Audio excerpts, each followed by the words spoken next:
ஒரு அழகான காலை லில்லி பூங்காவுக்கு சென்றாள். அவளிடம் ஒரு பெரிய சிவப்பு பலூன் இருந்தது. அது காற்றில் மிதந்தது. லில்லி அதை சந்தோஷமாக பார்த்தாள். அவள் சிரித்துக்கொண்டே ஓடிப்போனாள். திடீரென்று ஒரு பெரிய காற்று வீசியது. பலூன் பறந்துவிட்டது. ஓஹ் இல்ல என்று லில்லி கத்தினாள்.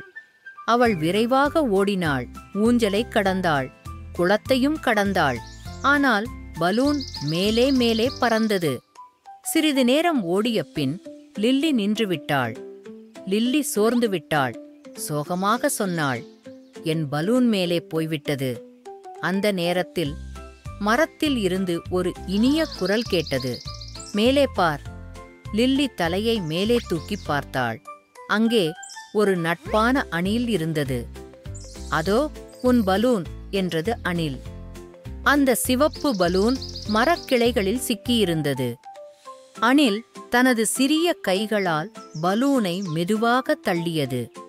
அது மிதந்து மிதந்து நேராக லில்லியின் கைகளில் கீழே வந்து சேர்ந்தது. நன்றி அணிலே என்று அவள் சந்தோஷமாகச் சொன்னாள். அந்த நாளிலிருந்து லில்லி பலூனை எப்போதும் கைகளில் கட்டிக்கொள்வாள். மற்றும் ஒவ்வொரு முறையும் பூங்காவுக்கு வரும்போது மரத்தில் இருக்கும் புதிய நண்பனுக்கு புன்னகையுடன் கையை அசைப்பாள்.